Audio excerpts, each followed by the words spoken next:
Hey everyone, I hope you're doing well and welcome back to my channel. It's been a little while since I've been in front of the camera and I've been ill with a cold, so apologies if I sound a bit off.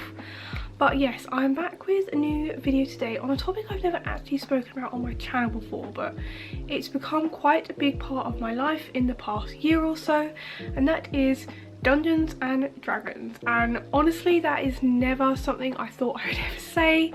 For some reason, I had friends and like I knew about D&D online, but like it never seemed to interest me as much as I thought it would. Like I'm very into like obviously gaming and fantasy stuff, but like obviously D&D is a role-playing game, and being quite a shy, nerdy or introverted person, role-playing isn't something that comes naturally to me. So it's definitely been a challenge, but it's been an amazing journey, and I'm very, very thankful for D&D for helping me through the past year or so. Like, as you know, last year I was in hospital and I was still able to play D&D with my partner and our friends that we play with, thanks to the wonderful world of the internet. And that was something that I greatly look forward to every single week, as I played from my room in my hospital. And we're still playing now. My partner is actually currently the DM of our group, so it's been really cool and exciting seeing him come into his dungeon master element. And I'm actually planning to write my own one-shot, so that's going to be a fun task, and I'm very excited to try my hand at DMing for the first time. But I thought, considering I would still consider myself a bit of a newbie. Like, I know all the rules, I know how to play, I know all that stuff, but like I've only been playing for just over a year now, and when it comes to D&D, there is a lot to learn and it can be very, very overwhelming and intimidating. I know for me that was probably one reason why I didn't really dabble my feet in it, is I was like, this is just too much. But I thought I would share some very helpful tips that I have learned over the past year or so when it comes to being a newbie at Dungeons and Dragons. So yes, if you would like to see that, then obviously stick around. Make sure to click that like and subscribe button before we get going, and let's get straight into the video. So I have a little list I comprised on my phone. Me and Stephen actually, we did like a little brainstorm on the weekend as I suddenly had this idea for a video. I know a lot of you guys watch me for not D&D stuff and Pokemon and gaming, but I hope this will be helpful for some of you, as I know quite a few of you do play D&D or you wanted to get into it, as it has become, I feel like, more of a popular thing, especially since the pandemic, and it's been a really good way to like connect with friends and like a thing to do online with people. It is, well, it did start out as a thing that you would play in person or have played in person, but obviously recent times have made that not possible. So playing on the internet has been the way to go. So yes, when it comes to first starting to play D&D, the first thing you're probably going to start with is making a character of some sort for whatever campaign you may be playing. One thing that I think is really important is that it's okay to start with like a pre-made or, you know, an already made character.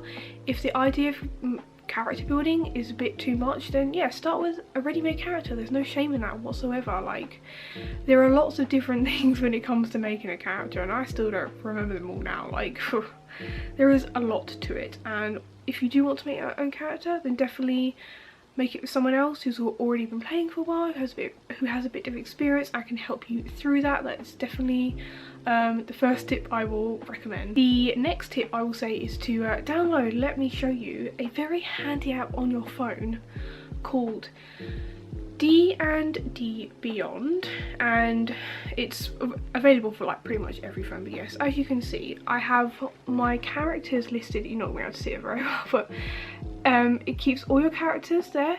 You have access to all the different books, which I will get on a bit later. There are so many D&D books, oh my god. We are actually collecting a mini library of D&D books in this house now. So yes, I have all my characters here. Traditionally, before this was a thing, you would write your characters out on a good old character sheet, which we have got those in house somewhere. But for sakes, especially if you're playing online, like, and gonna be honest, the app is just incredible. D&D Beyond has become a very kind of like staple thing in playing D&D. And let me just go to one of my characters who I'm currently playing, who is an ASMR. As you can see, I don't know how you can see this, but you've got all your kind of like abilities, saves, all that stuff, and then you get like your skills and your actions and your spells and your items.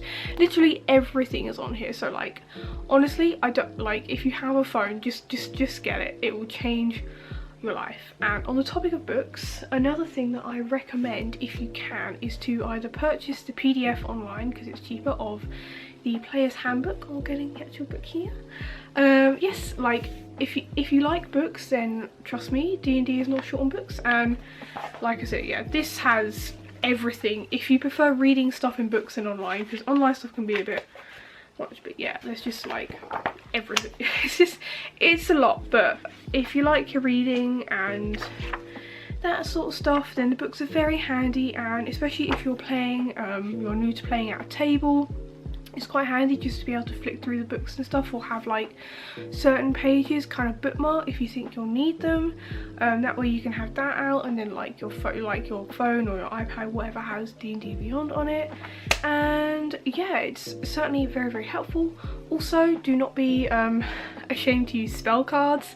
We have them too just because we like them, but you can have like a little plastic wallet of like your spells, of which is very, very handy if, you know, for some reason, yeah, you don't want to be fiddling about on the app trying to read stuff. Then having your spell cards at hand, also another great tip. Another thing, more into the actual playing and role-playing side, is it's okay to ask your DM questions. Like, I will highly recommend, if you can, trying to find a group of people, like friends and stuff, that you feel comfortable asking questions and being able to communicate with, because like, trust me, when it comes to having a well-synced, like well-running D&D group, like communication is key. Unfortunately, you're not going to get anywhere if you can't speak to your DM about any issues you may be having.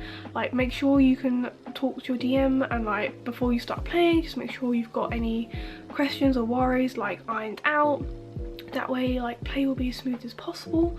And of course, no one is expecting you to get the rules straight away. Like, it's kind of a learn as you go sort of thing.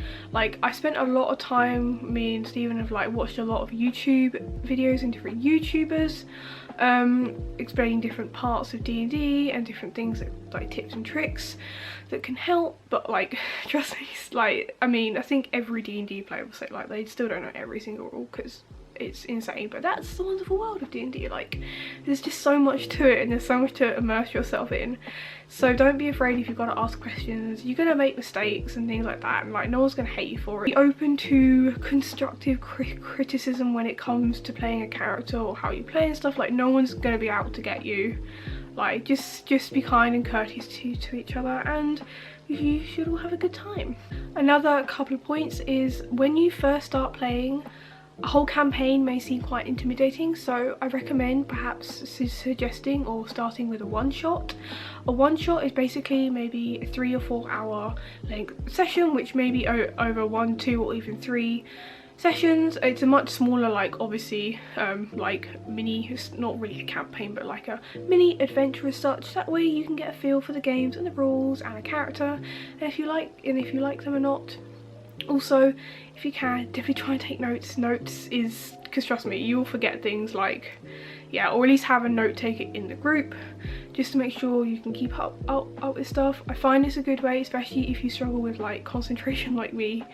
Notes is a great way to keep yourself focused whilst playing and make sure your brain doesn't like train off and stuff. Another thing we also started doing, which was actually, we started watching certain YouTubers, namely Critical Role, just before we started playing D&D. And you don't have to watch it before, but like, I like, this isn't me just going watch CR, but like, trust me, watching anyone who streams D&D really gives you a good insight as to what the game might be like. Obviously, when it comes to people or groups like CR, try not to compare yourself to them, because they are the world of Critical Role has expanded a lot over the past few years, and what you will see during their game may not necessarily reflect your own game. and it's very important to try and remember that everyone's game is a different experience, and you know, yeah, try not to set your hopes as high as that, because you know, everybody's got to start from somewhere, and like everyone's games are different.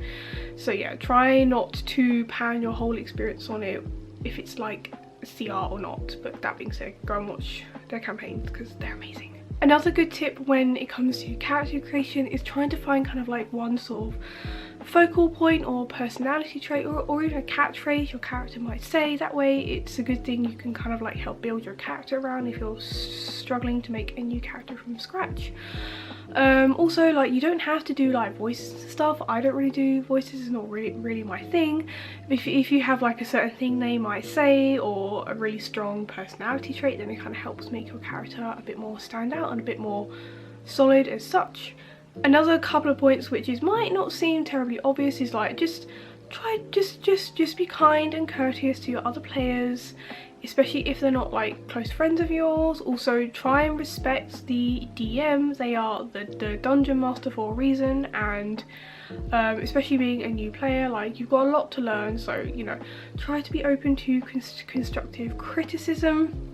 Like, then they're not going to be out to get you or hurt you. They just want everyone to have fun. Like, that's the thing to remember when playing D&D, is it is meant to be for fun. It's a game we play for fun, to take our minds off things, to take our minds off the whole world right now. So yes, try to not take things so seriously. Remember, you're gonna have crappy dice rolls. Like, everybody has that terrible game where they just got awful dice roll after awful dice roll, and like, try not to get too sad about it, because it's gonna happen, but that's just part of the game and it's all fun, really. And the very last point I'm gonna say is a very important thing, is you can never have too many dice ever, as I've come to learn when playing D&D. is you'll quickly rack out a very what's the word, a very large amount of dice. But yeah, you can never have too many dice, especially when some of them go in dice jail because they're just not rolling good that day. I really hope these tips helped. I'm worried I just kind of like rambled my way through it, but if you did find these tips helpful, then please let me know in the comments. And if you have any other tips you'd give to new D&D players, then I'd love to hear them. I'm sure I probably missed something off, but these are just things I would kind of like tell to my like year ago self now, when I first started playing, and like, try not to be too intimidated about everything. Before you know it, you would have been playing for a few months and you'll have like everything under your belt. Obviously, if you have not already, make sure to like and subscribe before you go, and I'll see you all very soon. Bye.